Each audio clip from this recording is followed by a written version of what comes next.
sa atong Bangsamoro Press Briefing ngayong pagbubukas po ng Bangsamoro Foundation Week dito po sa Bangsamoro Government Center. Kasama po natin ngayong umaga ang ating Cabinet Secretary at ang official Bangsamoro spokesperson, Sir Maud Asinta Natun. Sir, do you have an opening statement, sir?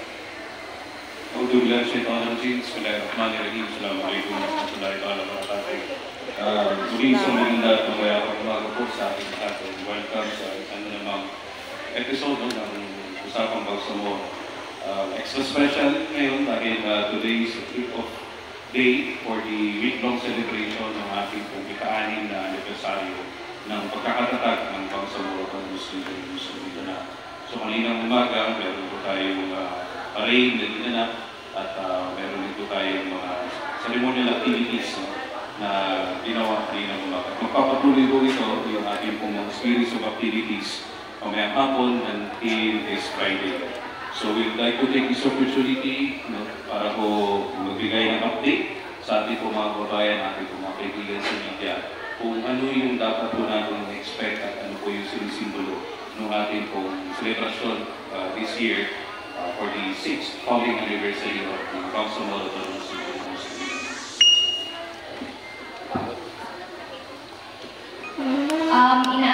I would just like to remind everyone that we will only entertain 3 questions. For the first question from Sir Norgaya of Brigada News. Sir Kabsek, para doon sa kalaman na hindi mga nakapunta rito, nakapanood, pwede bang may isa natin yung naging takbo ng programa kanina? Kanina, we started off doon sa ating pong parade na sinalihan mo ng mga iba't ibang mga public and civil servants in the Bangsamoro Muslim with special participation from provincial government of Maguindanao del Norte, city government of Cotabato City, yung ating po mga partners from the security forces of PNP, Coast Guard, BFP, BJMP, at iba pa, PUJ, PST, at iba pang partners in pursuing good governance in the Bangsamoro Muslim. Nagkaroon din ng ceremonial banging ng bagong na nagsisilbing udyok ng pagsimula ng mga different activities dito po sa Bangsamoro Muslim. Ang naging nakagawian na po talaga natin kapag po we celebrate the founding anniversary, it's a mixture of festivities on one hand at meron tayong mga service-oriented activities on the other. At pangatlo, yung cultural at saka historical aspect ng pagbabalik tanong doon sa mga ginawa, nangyari sa sakripisyo para magkaroon tayo ng government. Sinimulan na rin yung pagbibigay ng mga programs at mga beneficiaries natin under the special programs and other programs ng ating mga ministries and offices. This afternoon, I believe sa Cotabato City, yung start ng ating pong service caravan. At ito po ay mag-iikot bukas sa Maguindanao del Norte at meron dito sa Pangulo sa special geographic areas. We also do the service caravan sa probinsya ng Tawi-Tawi, Basilan, Maguindanao del Sur at iba pa po mga areas dito sa Bangsamoro Muslim. So essentially, yun yung pagbabalik o way natin para ipakita yung pagiging service-oriented ng ating po celebration for the Bangsamoro Founding Anniversary. For our next question from Bangladesh. Good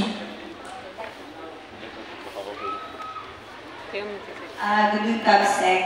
So, the Bangsamoro region is now on its 6th year after the foundation. What do you think po is the most important development for the Bangsamoro people? Itong 6 na taon na ito na nagkaroon tayo ng autonomiya.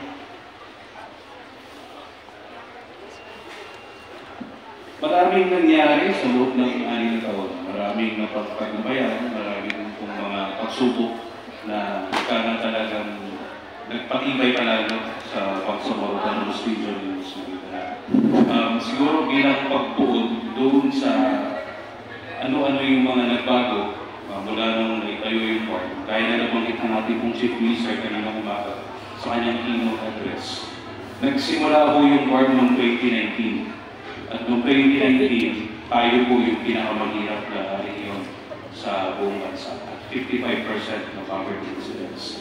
within 6 years, no, alhamdulillah, ipababa po natin yun. At ang pinakahuling official data ay nasa 23% na lamang po yung poverty incidence sa ating pong rehiyon. At dahil po dyan sa pagbabago na yan, for the first time in the long history of the autonomous region, hindi na po farm ang pinakamahirap na rehiyon sa buong Pilipinas. So ito yung sa tingin natin ay pinakamalaking tagumpay na nagbubuod ng efforts, ng mga activity, ng programs, activities, projects na natin po mga business and business.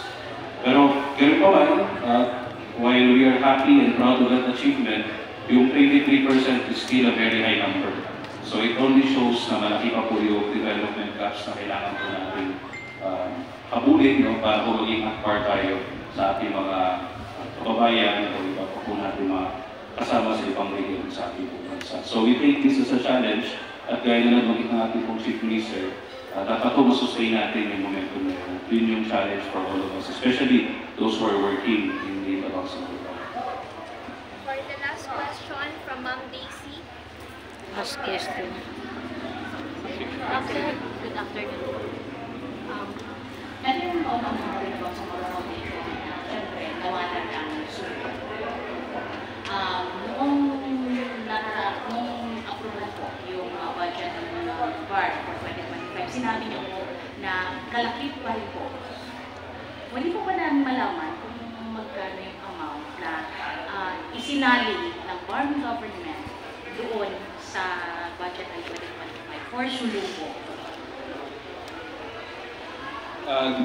Gaya ng pamit ko Daisy, this is the first time sa loob ng 6 na taon, extra special or it hits differently yung celebration this year because this time around we are celebrating the founding anniversary of the Bangsamoro Autonomous Region in Sulu, with Sulu being excluded from the territories of the regional autonomous region. So yun medyo nakakapanibago pa rin isipin. But gayon pa man, nakita nyo din naman kanina dun sa pagkaroon ng parade natin, meron pa rin po tayong float na dedicated for the province of Sulu. It still showcase yung camaraderie, still showcase yung culture at importance of Sulu despite of the Supreme Court decision of the exclusion of the said province. At like I've said before, for 2025, na-approve na rin ng ating mga members of the Parliament kung ating budget last year for this year's fiscal year at nandun pa rin yung mga programs, activities, projects intended for the province of Sulu. Hindi ko lang nakuha yung exact amount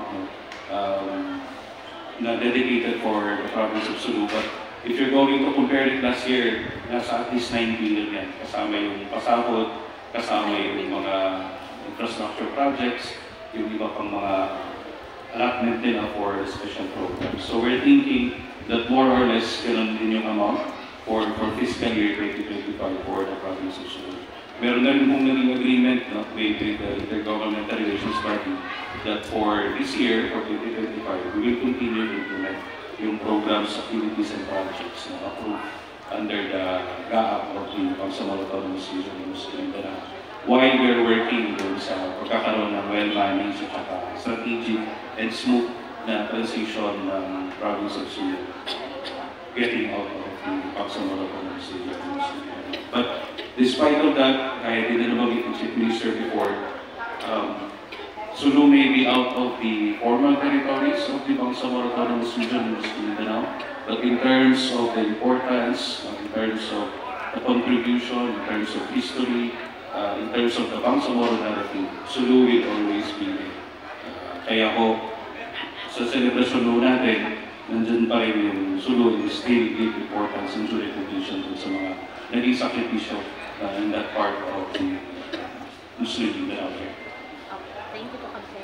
Maraming salamat po. That ends po our question and answer. Unless, sir, you have a parting message for our constituents. Bilang pagtapos, we just like to invite everyone dahil mamayang gabi ho magkakaroon po tayo ng ceremonial light switch on. Ito po ating pangilaw dito sa Bangsamoro Government Center. At ito po ay tatakbo for 1 week, yung ating pong light exhibit. At meron din pong fireworks mamayang gabi kasabay po nung ating pong ceremonial switch on. Other than that, yung pong ating mga series of activities, yung mga free legal consultation, yung free medical check-up, free legal service, at iba pa po, we encourage everyone to avail of that. Tignan mo yung schedule ng ating pong mga service caravan sa inyong pong localities. Lahat po niyan ay nakapost po sa ating Bangsamoro government page. At if there would be additional questions or information, you can always get in touch with the Bangsamoro Information Office para kung malaman po na kayo iba po natin mga activities. At isa pa pong highlight of the week-long celebration ay yung pong Chief Minister's Report.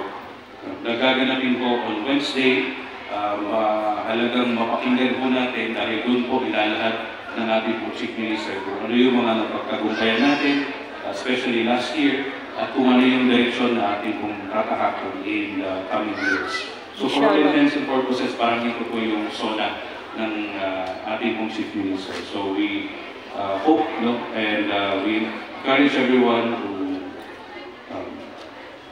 pakinggan yung ating pong Chief Minister's report to the Bangsamoro on Wednesday at 1:30 p.m. Inshallah. So again, bilang pagtapos, ang tema po ng ating celebration ngayon ay Salamat Part.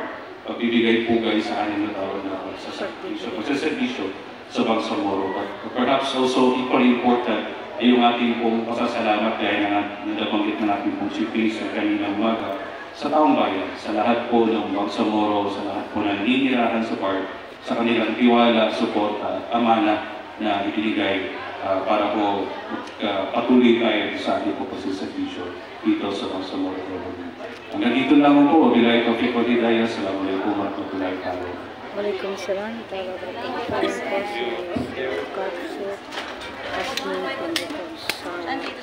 Tapos lang po ng dito sa OSEM. Paharap mo dito muna ta. Yan, tapos na tayo. Tapos na tayo ta. So, dapat ay kakain muna tayo. Oh, sige. Tapos na kami kumain. Salamat. Salamat Nur Gaya. Wassalamualaikum.